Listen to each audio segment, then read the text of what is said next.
Good morning dear students. आज हम बात करते हैं हम फिर से रिटायरमेंट ऑफ अ पार्टनर। ठीक है, ये आपका जो चैप्टर नंबर हमारा फिफ्थ हम फिर से रीस्टार्ट करते हैं। आप अच्छे से इसको समझेंगे। सबसे पहले मैं आपको इसका बेसिकली जो थ्योरेटिकल पार्ट है मैं आपको एक्सप्लेन कर रहा हूँ पेज नंबर 178 आपकी बुक में। ठीक है, सबसे पहले मीनिंग ऑफ रिटायरमेंट क्या होता है ये हम समझ लें।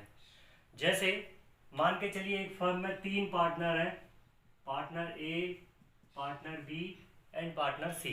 ठीक है, अब यहाँ पे क्या होता है, यहाँ पे मैंने रीज़न लिखे हैं, कुछ कॉजेज़ लिखे हैं कि कोई पार्टनर चाहे ए या बी या सी में से कोई भी पार्टनर फर्म को अगर छोड़ के जाता है, ठीक है, तो उसे हम बोलते हैं रिटायरमेंट। अब बात आती है कि रिटायरमेंट क्यों होता है, तो रिटायरमेंट के ये 3 रीज़न मैंने इसमें लिखे हैं, और भी रीज़न हो सकते हैं। ये बेसिकली 3 रीज़न इंपॉर्टेंट हैं। पहला रीज़न होता है ओल्ड एज। मान के चलिए अपन जानते हैं कि नॉर्मली गवर्नमेंट सेक्टर में भी देखते हैं कि 60 साल के बाद आदमी को रिटायरमेंट दे दिया जाता है, तो वही सिस्टम फर्म में भी होता है। फर्म एक एक्सपेक्टेशन करती है कि एक पर्टिकुलर एज के बाद व्यक्ति का काम करने की एबिलिटी कम जाती है, तो उस एज को अगर कोई व्यक्ति पूरा करता है तो वो फर्म को छोड़ के चला जाता है, इसको हम बोलते हैं रिटायरमेंट। सेकेंड रीज़न हो सकता है इलनेस या लॉन्ग इलनेस, या कोई परमानेंट डिसेबिलिटी हो जाए या कोई एक्सीडेंट के कारण से। तो जैसे मान लीजिए किसी पार्टनर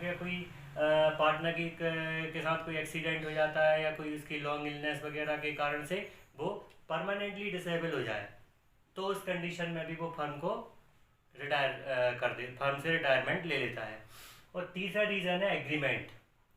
एग्रीमेंट का मतलब है कि उन्होंने अपनी एग्रीमेंट यानी जो पार्टनरशिप डीड जिसको हम कहते हैं, उस डीड में उनने ऐसा लिख के रखा है कि एक पर्टिकुलर टर्म के बाद या पर्टिकुलर कोई सिचुएशन के बाद फर्म को पार्टनर को फर्म को छोड़ना पड़ेगा। तो ये हो गया एग्रीमेंट का क्लॉज। इसके अलावा और भी क्लॉज हो सकते हैं कि कोई डिस्प्यूट आ जाता है उनके बीच में।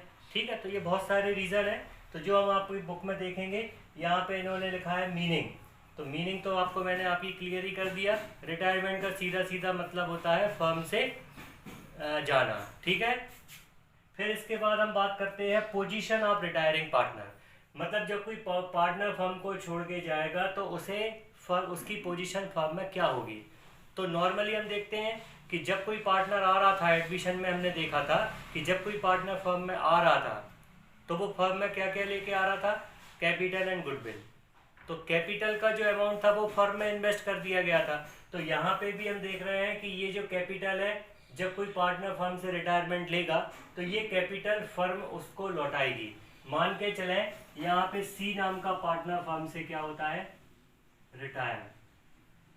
ठीक, अब ये पार्टनर को उसकी जो कैपिटल है वो कौन देगी, फर्म पे करेगी। लेकिन जो गुडविल है, गुडविल एक रिवार्ड होता है। ठीक है, हमने एडमिशन में भी देखा था, रिकॉन्स्टिट्यूशन में भी देखा था। तो ये गुडविल जो है वो गेनिंग पार्टनर्स सी को पे करेंगे। अब गेनिंग पार्टनर कौन होता है, तो सबसे पहली चीज़ है गुडविल क्लियर हो गया होगा आपको। गुडविल एक क्या होता है, रिवार्ड होता है, जो कि रिटायरिंग पार्टनर को दिया जाता है गेनिंग पार्टनर्स के द्वारा। अब ये गुडविल जो है रिटायरिंग पार्टनर को गेनिंग पार्टनर ही क्यों दे रहे हैं, इसके पीछे एक लॉजिक है। मान के चलिए इनका जो रेशो था वो रेशो था 3:2:1। अब यहाँ पे सी क्या हो जाता है, फर्म को छोड़ के चला जाता है। तो जो इसका जो 1/6 शेयर है ये ए और बी को मिलेगा। जरूरी नहीं है कि दोनों को मिले, हो सकता है किसी एक को मिले। तो ये उनके बीच के एग्रीमेंट पे डिपेंड करेगा। मान के चलिए ये जो सी है ये अपना पूरा का पूरा शेयर केवल ए को दे के जा रहा है, तो इस कंडीशन में only A will be gaining partner. ठीक है, तो ए ही इसमें क्या करेगा, सी को गुडविल पे करेगा। इस बात को हमें ध्यान रखना है। ठीक है, एक बार और मैं बोल दे रहा हूँ कि जैसे मान लीजिए जो सी का शेयर अकेला ए पाता है या अकेला बी पाता है, तो जो भी पार्टनर को मिलेगा वो पार्टनर सी को गुडविल पे करेगा।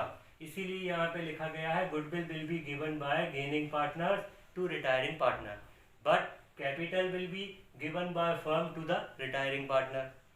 अब बात करते हैं अपन मेन अकाउंटिंग ट्रीटमेंट कितने हैं। तो ये जो चैप्टर है इसमें थोड़ा सा हमें ज़्यादा चीज़ें सीखना है। पॉइंट्स आप देख रहे हैं, 8 पॉइंट मैंने नोट किए हैं। अभी हम एडमिशन में केवल 5 पॉइंट सीखे थे, अगर आपको याद हो तो, लेकिन रिटायरमेंट में हमको टोटल 8 पॉइंट्स पे वर्कआउट करना है। तो पहला जो हमारा जो पहला पॉइंट है, अब देखिए सबसे पहला है calculation of new ratio and gaining ratio. GR stands for gaining ratio. तो सबसे पहली बात करेंगे, जैसे 3 पार्टनर में से एक चला गया तो बचे हुए 2 पार्टनर रहेंगे, उनका अपन को न्यू रेशियो कैलकुलेट करना पड़ेगा। ये डिपेंड करेगा उनके बीच में दिए गए, उनके बीच में हुए एग्रीमेंट पे। ठीक है, तो ये बहुत इंपॉर्टेंट है, इसको कैसे करेंगे अपन अभी बाद में डिस्कस करेंगे further. And gaining ratio, gaining ratio का मतलब होता है कि कोई पार्टनर को पुराना जो शेयर था वो बढ़ जाए। ठीक है, तो बढ़ना मतलब उसने गेन किया, तो वो गेनिंग रेशियो हमको कैलकुलेट करना है। उसके लिए भी एक सिंगल फार्मूला मैं अभी आगे आपको बताने वाला हूँ। ठीक है, तो पहला पॉइंट हो गया new ratio and gaining ratio निकालना है। सेकंड पॉइंट आपका वही का वही रिपीटेड है, आप देख रहे होंगे एडमिशन में भी यही किया था, रिकॉन्स्टिट्यूशन में भी हमने यही किया था, अकाउंटिंग ट्रीटमेंट ऑफ गुडविल। और यहाँ पे AS26 हमेशा अप्लाइड होगा, AS26 अकाउंटिंग स्टैंडर्ड 26। ठीक है, आपको मैंने 32 अकाउंटिंग स्टैंडर्ड्स के बारे में बताया है। ठीक है, धीरे धीरे अपन स्टेप बाय स्टेप और उसके जो हमारे जो डिटेल्स हैं हम पढ़ते जा रहे हैं। तो अभी आपको AS26 के बारे में ही अपन को पढ़ना है और उसके अकॉर्डिंग हमको अकाउंटिंग ट्रीटमेंट बतलानी है। इसमें सबसे अच्छी चीज़ ये है कि हम जो एडमिशन में देख रहे थे कि जो गुडविल का ट्रीटमेंट है उसमें हमने 5 सिचुएशन देखी, लेकिन रिटायरमेंट में 5 सिचुएशन नहीं होती, सिंगल एक एंट्री पर पास की जाती है। कौन सी एंट्री है मैं अभी आगे आपको बताने वाला हूँ। फिर बात करते हैं हम रिवैल्यूएशन अकाउंट। रिवैल्यूएशन अकाउंट बनाना ये भी हमारा सेम कंसेप्ट है जो हमने एडमिशन में जिस तरीके से बनाया और जिस तरीके से हमने रिकॉन्स्टिट्यूशन में बनाया था। फिर बात आती है JLP, ये नया शब्द आ गया word, JLP। J stands for joint, L for life, P for policy, joint life policy. ठीक है, ये क्या होती है ये और आप समझ लीजिए। जैसे यहाँ पे 3 पार्टनर की अपन बात कर रहे थे ABC। ठीक है ABC ने मिलके एक LIC में या कोई भी मतलब इंश्योरेंस कंपनी में इन्वेस्टमेंट करके रखा था। ठीक, अब इसमें से कोई भी पार्टनर अगर फर्म को छोड़ के जाएगा तो जो उनका जो इन्वेस्टमेंट था, मान के चलिए वो 1 लाख रुपीज़ का था, तो ये 1 लाख रुपीज़ का इन्वेस्टमेंट क्या कर दिया जाएगा, रीसेल कर दिया जाएगा या उसको ब्रेक कर दिया जाएगा। मतलब उस जो पॉलिसी है उस पॉलिसी को सरेंडर कर दिया जाएगा। सरेंडर करने का मतलब होता है वापस कर देना कंपनी को, जिस कंपनी से वो इंश्योरेंस किया गया था, और बदले में उसके बदले अपन को एक सरेंडर वैल्यू मिलती है। ठीक है, नॉर्मली जैसे 1 लाख रुपीज़ का हमने इंश्योरेंस किया था, ये अगर फुल टाइम तक चलता तो इसका फुल बेनिफिट मिलता, लेकिन अगर मान लीजिए हम इसको अर्ली टाइम में अगर पहले ही इसको कर लेते हैं तो हो सकता है इससे हमको 60,000 रुपीज़ ही मिल पाए। ठीक है, तो ये कहलाती है सरेंडर वैल्यू। तो ये सरेंडर वैल्यू का जो अमाउंट आता है ये तीनों पार्टनरों में A, B एंड C में उनके गिवन रेशियो में डिस्ट्रीब्यूट किया जाता है। ऐसा क्यों कर रहे हैं, क्योंकि अब चूँकि यहाँ पे एक पर्टिकुलर पार्टनर फर्म को छोड़ के जा रहा है तो उसके हिस्से का जो बेनिफिट्स है उसे देना तो पड़ेंगे, तो उसके लिए C के हिस्से का बेनिफिट के साथ साथ A और B को भी वो अमाउंट बांट के डिस्ट्रीब्यूट कर दिया जाएगा, जैसा हम रिजर्व में करते थे। ठीक है, इसके बाद अगला पॉइंट आपका आ जाता है, एक पॉइंट हमने मिस कर दिया, डिस्ट्रीब्यूशन ऑफ रिजर्व। रिवॉल्यूशन के बाद डिस्ट्रीब्यूशन ऑफ रिजर्व होता है, तो ये भी वही पॉइंट है। जैसे इन तीनों ने मिलके फर्म के अंदर ही कोई रिजर्व या अनडिस्ट्रीब्यूटेड प्रॉफिट बना के रखा था, ऐसा कोई प्रॉफिट सेव करके रखा था जो कि फर्म में डिस्ट्रीब्यूटेड नहीं था, तो उसको भी वो आपस में ओल्ड रेशियो में ही बांट के पहले सेटल कर लेंगे। फिर बात आ रही है amount payable to retiring partner. अब जो पार्टनर फर्म से जा रहा है उसको हमें उसका हिस्सा देना है। ठीक है, तो उसका हिस्सा देने के लिए हम क्या करते हैं, पहले उसका एक कैलकुलेशन करते हैं। तो ये जो कैलकुलेशन किया जाएगा रिटायरिंग पार्टनर को अमाउंट पेबल के लिए, उसके लिए हम रिटायरिंग पार्टनर्स कैपिटल अकाउंट बनाएंगे। क्वेश्चन में रहेगा या तो सिंगल पार्टनर का कैपिटल अकाउंट बनाने का रहेगा या ऑल पार्टनर्स कैपिटल, तो जो भी हमको दिया रहेगा हम उस पर्टिकुलर पार्टनर का कैपिटल अकाउंट बना के उसको या तो सारों ऑल पार्टनर्स का बनाएंगे या उस पर्टिकुलर जो रिटायरिंग पार्टनर है उसका कैपिटल अकाउंट बना के जो amount payable to retiring partner है उसका कैलकुलेशन करेंगे।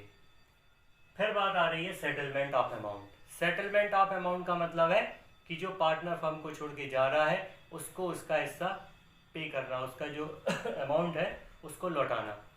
सेटलमेंट के भी 3 तरीके हैं, जब हम इस पॉइंट पे डिटेल में जाएंगे तो हम आपको तीनों बतलाएंगे। फिर आती है एडजस्टमेंट ऑफ कैपिटल, ये पॉइंट भी पुराना ही पॉइंट है, केवल नया पॉइंट आपका सेटलमेंट ऑफ अमाउंट और एक amount paid to retiring partner और एक जीएलपी, ये 3 पॉइंट्स आपके न्यू हैं, ठीक है, जो मैंने टिक किए हैं, GLP, amount payable to retiring partner and settlement of amount. लेकिन ये एडजस्टमेंट ऑफ कैपिटल ये पुराना ही है। इसका मतलब भी यही होता है कि जैसे आपके यहाँ पे ABC में से सी चला जाता है, अब बचे हुए पार्टनर ए और बी है, तो वो आपस में मिलके ये तय कर लेते हैं कि भाई उनकी कैपिटल क्या रहेगी और उस कैपिटल को वो किस तरीके से एडजस्ट करेंगे। मतलब उसमें अगर कोई किसी की शॉर्टेज कैपिटल है तो वो और कैपिटल लेके आएगा, और किसी की कैपिटल अगर मान के चलिए एक्सेस है तो वो उस फर्म से वापस ले लेता है। तो वो accounting upon adjustment of capital के रूप में करते हैं, ठीक है। तो ये 8 पॉइंट्स हैं, ये मैं आपको अभी नोट्स मैंने ऑलरेडी नोट्स आपको शेयर किए हैं, आप देखेंगे ये सारे नोट्स मैंने इसमें सिस्टमेटिक तरीके से लिखे हैं। तो आप पहले इन सब की आज आप निकालेंगे बुक में। सबसे पहले ये पेज नंबर 178 एंड 179 पे ये आपको इसका रीडिंग करना है, और रीडिंग करने के बाद अगर आपको कोई डाउट है तो आप मुझे बताएंगे। अब हम अगला जो हमारा जो वीडियो रहेगा, हम आपको एक एक पॉइंट्स के बारे में, एक एक पॉइंट को डिटेल में डिस्कस करेंगे, जैसे new ratio and gaining ratio कैसे निकालना है, फिर हमको गुडविल का ट्रीटमेंट कैसे करना है, तो ये सब हम उसको फर्दर करेंगे। आज आपको इतना रीड करना है। Thank you.